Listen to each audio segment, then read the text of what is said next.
ঠিক আছে, চলো আমরা অটম ক্লাসটা শুরু করি। ঠিক আছে, ক্লাস 9, ঠিক আছে, লেসন 3 অটম কবিতাটা লাইন বাই লাইন অ্যানালাইসিস করব, ওয়ার্ড বাই ওয়ার্ড, প্রত্যেকটা স্ট্যান্জার ওয়ার্ড মিনিং, ঠিক আছে, প্রত্যেকটা লাইনের মিনিং, ওয়ার্ড মিনিং, কবি পরিচিতি ভালো করে পড়িয়ে দিচ্ছি, ভালো করে শুনবে। ঠিক আছে, বইটার সঙ্গে রাখবে, লাইন বাই লাইন যখন আমি পড়াবো টেক্সট বুকের পানে তাকাবা।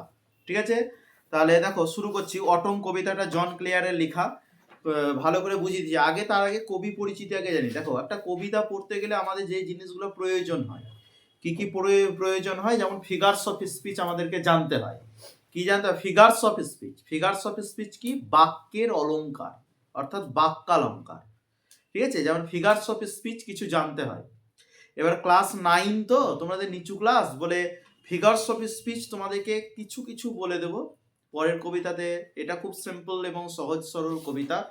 আর কিছু কবিতাতে যেমন পার্সোনিফিকেশন থাকে, মেটাফোর থাকে, সিমিলি থাকে, জিউগমা থাকে, তারপরে হাইপারবল থাকে বা এক্সাজারেশন থাকে, এগুলো অনেক ফিগার্স অফ স্পিচ তার মধ্যে থাকে। এবার তোমরা তো এগুলো আগে ধরো তোমাদেরকে এক্সপ্লেন করেনি, শেখায়নি, আমি বুঝতে পারছি। যে ফিগার্স অফ স্পিচের নামগুলো বললাম আগে তোমাদের হয়েছিল, হয়নি, তাই তো? যেগুলো আমি এগুলো কবিতার মধ্যে থাকে। দেখো, ফিগার্স অফ স্পিচ কি, কবিতা পড়ার আগে এটা আমি একটু জানিয়ে দিই। যেমন আমরা বিয়ের বাড়ি যাই, তাই তো? বিয়ে বাড়ি যাওয়ার আগে আমরা কি করি, মানে নিজে কত সাজি, মেকআপ করি মেয়েরা, তোমরা কত জিন্স প্যান্ট পরো, ঘড়ি পরো, টুপি পরো, ইত্যাদি ইত্যাদি সব পরো। ঠিক আছে, ঢুকে যাও, বসো, দরজাটা লাগিয়ে দাও।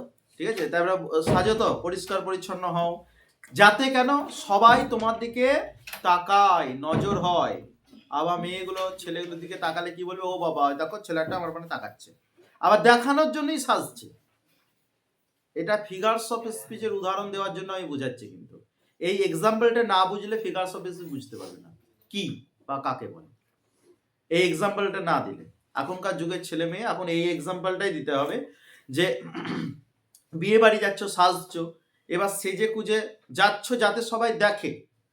যখন দেখছে তখন বলছো, দেখো ওই ছেলেটার নজর খারাপ, আমাকে দেখছে, দেখো কখন থেকে, এরকম বলছো।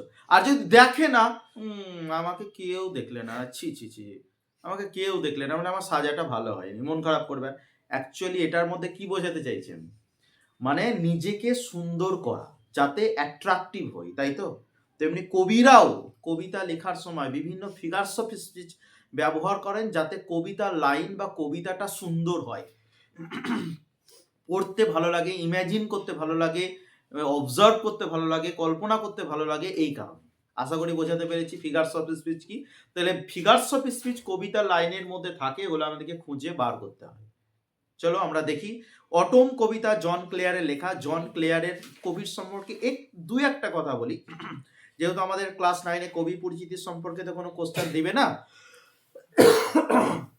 তার জন্য একটু সামান্য জানিয়ে দেই।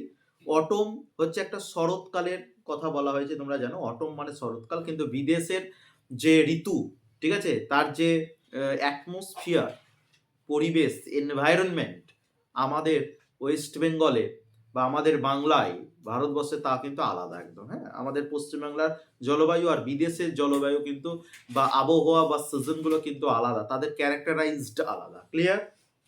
দা এই অটম সিজনকে এখানে কবি অটম সিজনকে নিয়ে লিখেছেন, অর্থাৎ কবি এখানে হচ্ছে প্রকৃত প্রেমিক কবি, প্রকৃতকে নিয়ে, গ্রাম বাংলাকে নিয়ে, নেচারকে নিয়ে লিখতে ভালোবাসে। ঠিক আছে, এটা প্রকৃত প্রেমিক কবি ছিলেন জন ক্লেয়ার। জন ক্লেয়ারের জন্ম হচ্ছে 1793-তে। কত সালে? 1793-তে, এবং তিনি মারা যান 1864। তিনি একজন ইংলিশ পোয়েট এবং ফেমাস পোয়েট ছিলেন, মানে বিখ্যাত কবি ছিলেন জন ক্লেয়ার। তার জন্ম এবং মৃত্যু তো বললাম, ঠিক আছে, এবং তার কিছু বিখ্যাত কবিতা, some of his notable collection of poetry are First Love, Snowstorm, The Village Minstrel and Other Poem। তোমরা টেক্সট বুকটা নিয়ে বসবে, যারা অনলাইনে পড়ছো, তাহলে তোমরা লাইনটা বাই লাইন দেখতে পারবে।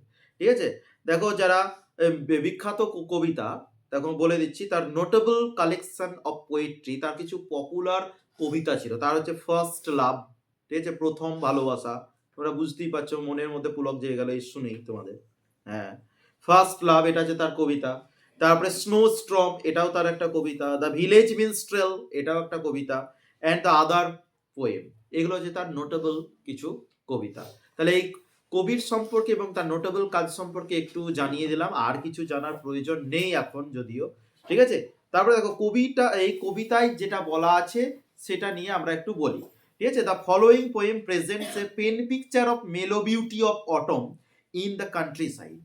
কান্ট্রি সাইড মানে কি, গ্রাম্য এলাকা, ঠিক আছে। এই কান্ট্রি সাইডে যে এই কবিতায় যেটা বর্ণনা করা হয়েছে, the following poem represents means describe করা হয়েছে, এখানে প্রেজেন্ট উপস্থাপনা করা হয়েছে বা দেখাতেছে pen picture of mellow beauty of autumn, autumn সিজনের কোমল বা সুন্দর একটা চিত্রকে এখানে বর্ণনা করা হয়েছে বা বর্ণিত করা হয়েছে। কোন সিজনের কথা বলা হয়েছে? শরৎকাল, অটম সিজনের সুন্দরভাবে একটা তুলি দিয়ে পেন পিকচার খুব সুন্দরভাবে এখানে ফুটিয়ে তুলেছে তার ক্যারেক্টারাইজ, মানে তার যে বৈশিষ্ট্য সেই ঋতুর, সেই ঋতুকে দেখতে কত কবি ভালোবাসে সেইগুলোকে, ঠিক আছে।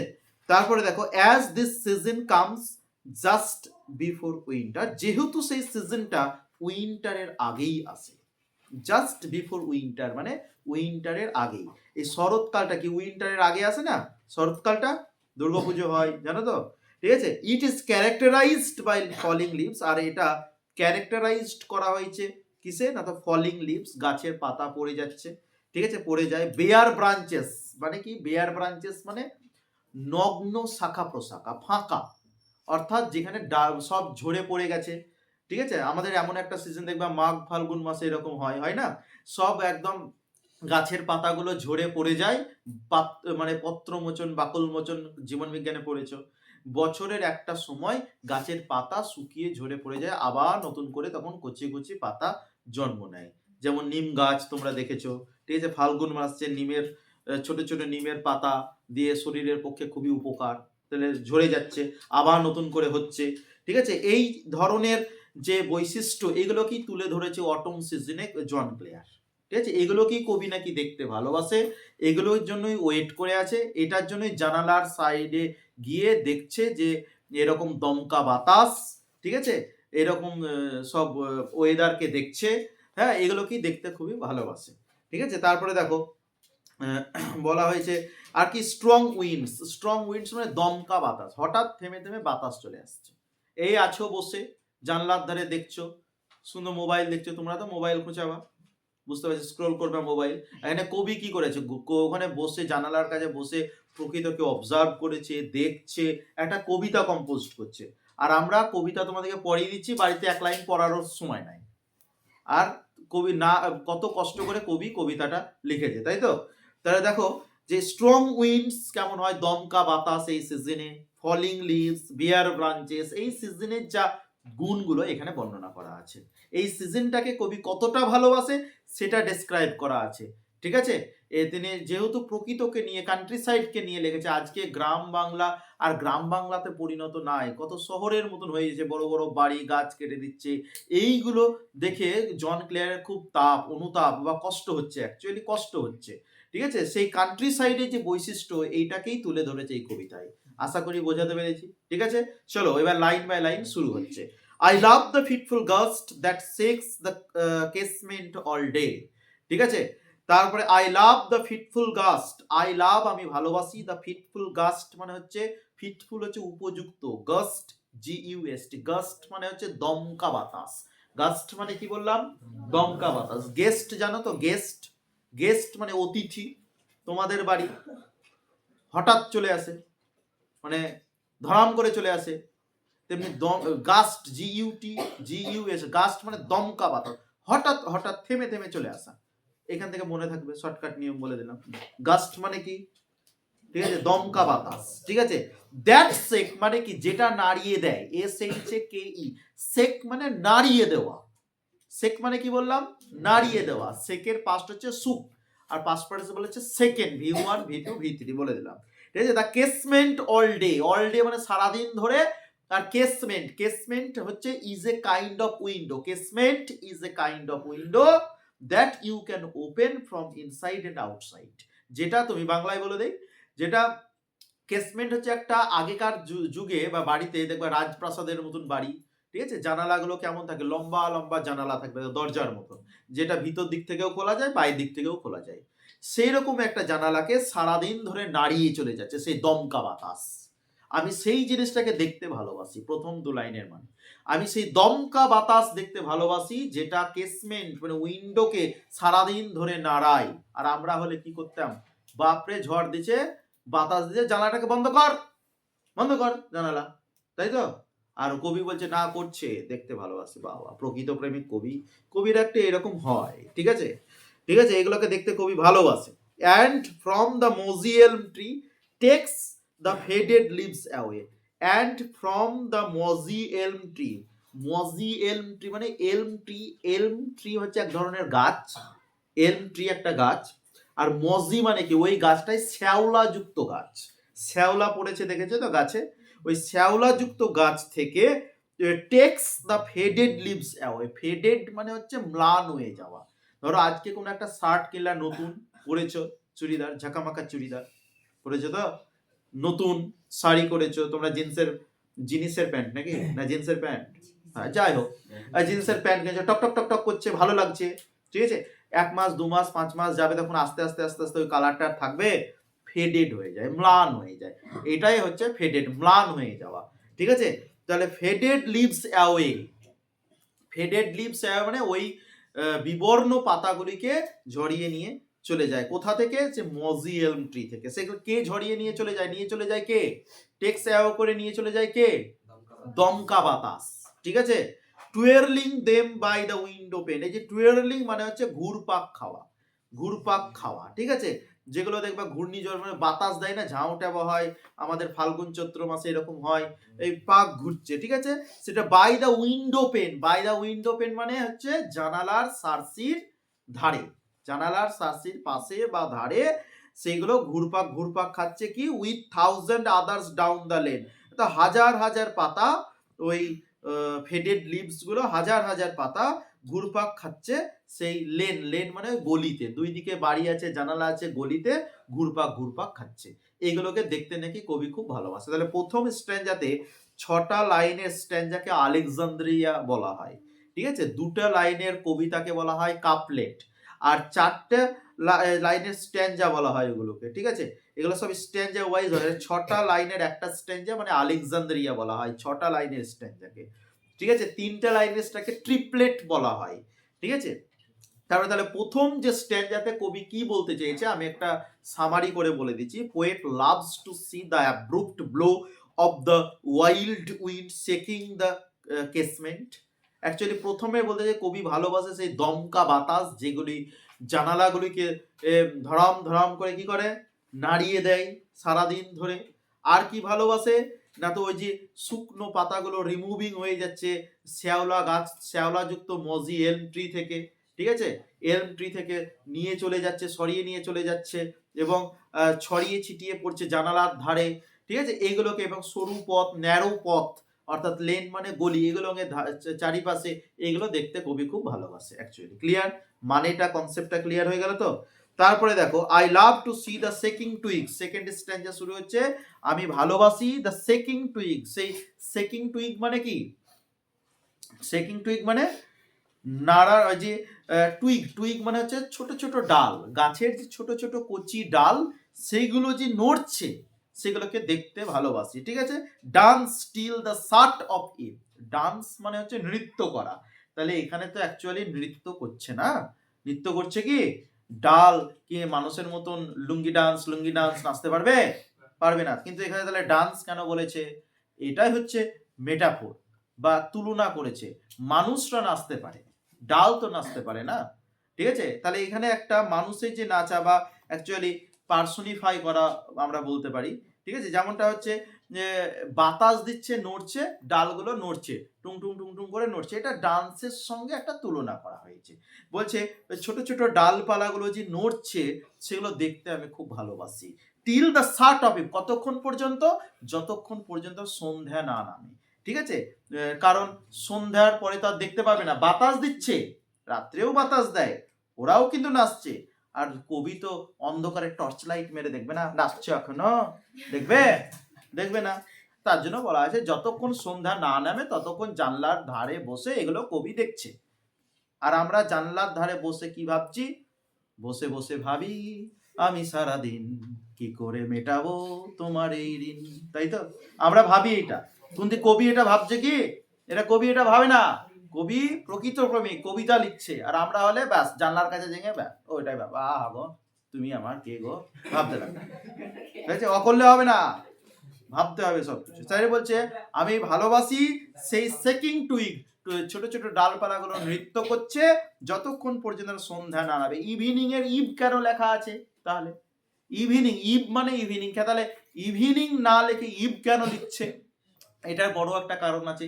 যখন তোমরা ইংলিশ অনার্স নিয়ে পড়বে, ফিউচারে রেটোরিক প্রসোডি শিখবে, দেখবে এগুলো মিটার মেলানোর জন্য ইভিনিং কথাটা না লিখে ইভ লিখেছে, কারণ হয়তো ইভিনিং লিখে দিলে কবিতাটার মিটারটার মিলতো না। যাই হোক, এটা অনেক কিছু গ্রামারের রেটোরিক প্রসোডি আছে, এটা এখন তার এই ছোট্ট ক্লাসের মধ্যে করা যাবে না, এটা পরের ক্লাসে বোঝাবো। ঠিক আছে, রেটোরিক প্রসোডি খুবই ইম্পর্টেন্ট গ্রামারে, ইংলিশে বিশেষ করে। তারপরে দেখো the sparrow on the cottage rick. আর কি ভালোবাসি? Sparrow on the cottage rick. Cottage rick মানে কি? কটেজ মানে কি? কুড়ে ঘর। আর রিগ মানে কি? আমাদের ঢালাই দেওয়া ছাদটাকে আমরা রূপ বলি, ঠিক আছে, পাকা ঘরের। কিন্তু চালের যেগুলো খড় সেটাকে বলা হয় রিগ। কুড়ে ঘরের যে মানে খড়ের ছাউনি দেওয়া থাকে ছাদ, এটাকে রিগ বলা হয়। ঠিক আছে, সেই কটেজ রিগটা আর ওপরে যে স্প্যারো বসে আছে, স্প্যারো মানে চড়ুই পাখি বসে আছে, ওটা দেখতে ভালোবাসে। ও কি করছে? হুজ চির, তার যে কিচিরমিচির ডাক, হুজ চির্প, চির্প মানে হচ্ছে কিচিরমিচির ডাক, পাখির ডাক, উড মেক বিলিভ, বিশ্বাস জাগাচ্ছে। উড মেক বিলিভ, বিশ্বাস জাগাচ্ছে। দেখো কবিকে এটা বিশ্বাস জাগাচ্ছে কার কিচিরমিচির ডাক শুনে? স্প্যারো মানে চড়ুই পাখি। কথা বলতে হবে মুখে, ঠিক আছে, কোনো ব্যাপার নাই, কথা বলো, কোনো ব্যাপার, তোমাদের সাউন্ড রেকর্ডিং এ নেবে না, আমারটাই নেবে, ঠিক আছে।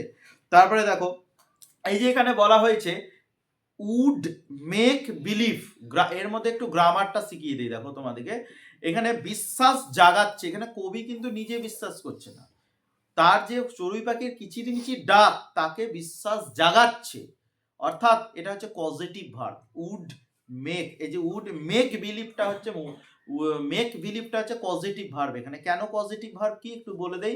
পজিটিভ ভার্ব হচ্ছে যে কাজগুলো আমরা করব না, করানো হয় কারো দ্বারা। ঠিক আছে, যদি বলা হয় আমি চুল কাটবো, তাহলে I will cut my hair হবে? আমি চুল কাটবো, I will cut my hair হবে? তাহলে আমি যাব, আমি একটা কাঁচি নেবো বা বঁটি নেবো, নিয়ে চুল কাটবো নিজে নিজে নাকি? আমি তো কাটবো না। কি করবেন? নাপিতের কাছে যাব, সেলুনে যাব, আমাকে চুল কাটাবো, এটা বলতে হবে। যে কাজগুলো আমি করি না। আমি খাই, ইংরেজি কি? আর একটা এক্সাম্পল দিচ্ছি, আমি খাই আই ইট, আর আমি খাওয়াই I feed, F double E, D positive verb. আমি দেখি আই সি, আমি দেখাই I show, S H O W, এটা পজিটিভ ভার্ব।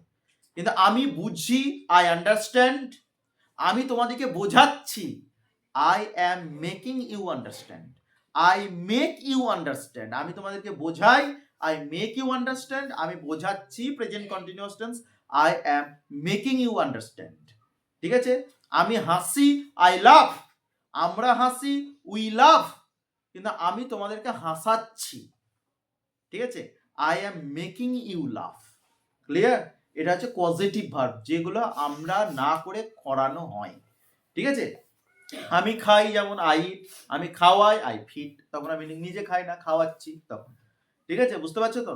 তাই এই হচ্ছে ব্যাপার। তারপরে দেখো বলা হয়েছে that spring was just now flirting by, যেই বসন্ত, যেটা যে ফ্লার্টিং হচ্ছে মৃদু আঘাত করা, সেটা সেই বসন্ত চলে যাচ্ছে। ঠিক আছে, in summer slap with flowers to lie, summer slap মানে গ্রীষ্মের কোলে বসন্তকে রেখে ফ্লাওয়ার্স গুলোকে নুয়ে পড়ে আছে এবং শায়িত হয়ে আছে, মানে সামার মানে গ্রীষ্মের কোলে, গ্রীষ্মের কোলে মনে হচ্ছে শুয়ে আছে। ঠিক আছে, শায়িত হয়ে আছে। এদিকে স্প্রিং ছলনা করতে করতে চলে যাচ্ছে এবং গ্রীষ্ম, ঠিক আছে, মানে গ্রীষ্মের কোলে কাদেরকে রেখে গেল? ওই ফুলগুলো মনে হচ্ছে শুয়ে আছে, তাহলে গ্রীষ্ম ওর কোলে ফুলগুলো শুয়ে আছে। ঠিক আছে, in summer slap, summer slap মানে গ্রীষ্মের কোলে, উইথ ফ্লাওয়ার্স টু লাই, ফুলগুলো মনে হবে শায়িত হয়ে আছে।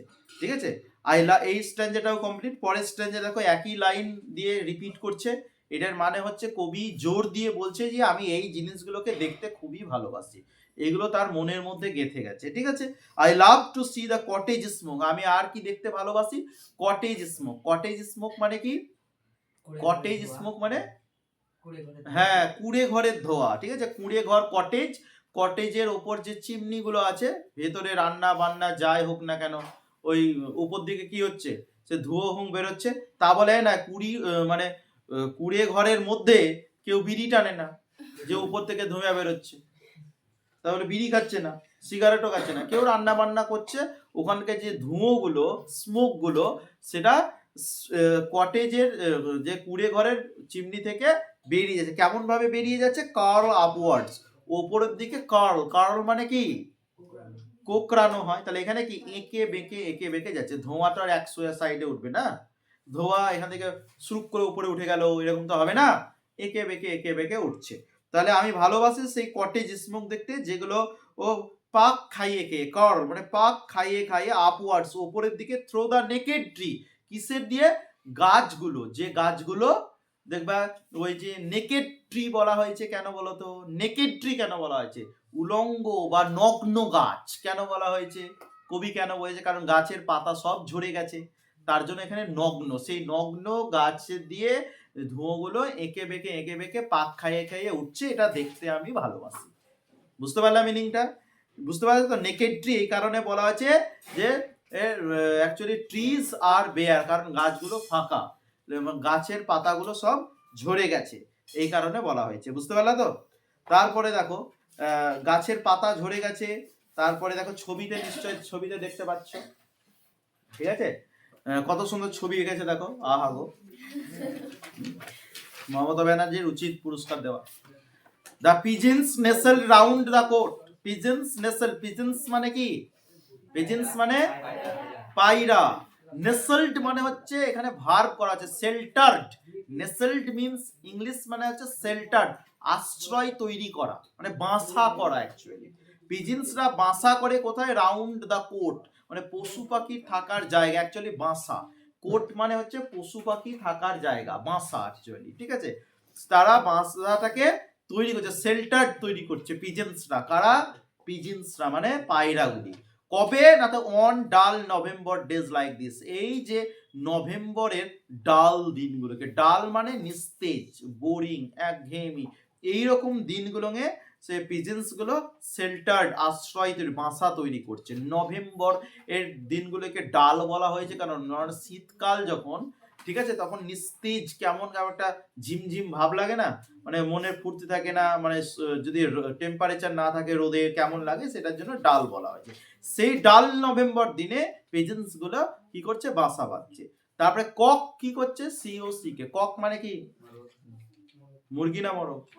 মোরগ তো, হ্যাঁ মোরগ, যা কক হচ্ছে মোরগ। ঠিক আছে, আপন দ্য ডাং হিল ক্রোয়িং, আপন দ্য ডাং হিল ক্রোয়িং মানে কি বলতো? মানে কক কি করছে? মোরগ কি করছে? আপন মানে ওপরে, দা ডাং হিল মানে গোবরের স্তূপ, গোবরের স্তূপ, ঠিক আছে, ক্রোয়িং মানে ডাকছে। তাহলে কক কি করছে? দেখো এখানে কক কি করছে, মোরগ কি করছে? গোবরের স্তূপের ওপরে দাঁড়িয়ে সে কঁকর কক করে ডাকছে। এগুলো দেখেছে কবি, বলছে এগুলোও আমাকে ভালো লাগে। গোবরের গোবরের ওপর, গোবরের ওপর দাঁড়িয়েছে মোরগ, বলছে ককর কক ডাকছে, ওটাও তাকে ভালো লাগে কবিকে। দেখো বুঝো ঠেলা, কবি আমাদের ভালো, ঠিক আছে। আর তোমাদের দেখবে মোরগ ধর আর চিকেন কষা হবে, ধর, ঠিক আছে, আপনারা করবেন না কিন্তু এটা, ঠিক আছে, পড়া ডোন্ট টেক ইট সিরিয়াস। চলো পরের নাম্বার লাইনে দেখো, the mill sails on the heath a going. এবার এই যে মিল মানে কি? এখানে কারখানা হয়, মিল মানে অ্যাকচুয়ালি কারখানা, ফ্যাক্টরি, কিন্তু মিল হচ্ছে এখানে জলচক্রটা, ঠিক আছে। Sails on the heath a going, heath মানে কি? হিট মানে হচ্ছে পতিত ফাঁকা জমি, ঠিক আছে। এ গোয়িং মানে চলমান, কন্টিনিউ, সেখানে মিলটা সেলস মানে চলছে, ফাঁকা মাঠে ওখানে জলচক্রটা চলছে। The feather from the raven's breast, feather মানে হচ্ছে পালক, ঠিক আছে, লাইন বাই লাইন তাকাও, এই দিশা চোখে চোখে পরে কথা। হ্যাঁ, ফাঁকা জমি, হিত মানে হচ্ছে ফাঁকা জমি, ঠিক আছে, পতিত জমি, ফাঁকা জমি। এগোয়িং মানে চলমান, যেটা কন্টিনিউ চলছে, সেগুলোকে দেখতে কবি ভালোবাসে, তাই বলছে। Feather from the raven's breast, feather মানে কি, ফিদার মানে পালক, আর ফ্রম মানে থেকে, দ্য র্যাভেন্স ব্রিস্ট মানে কি, দাঁড় কাকের বুক থেকে। র্যাভেন মানে দাঁড় কাক, ব্রিস্ট মানে বুক, দাঁড় কাকের এই বুক থেকে পালক গুলোকে খসে পড়ছে। ফলস, পরের লাইনে ফলস, ফলস মানে হচ্ছে পড়ে, পড়া, পড়ে যাওয়া, ঠিক আছে।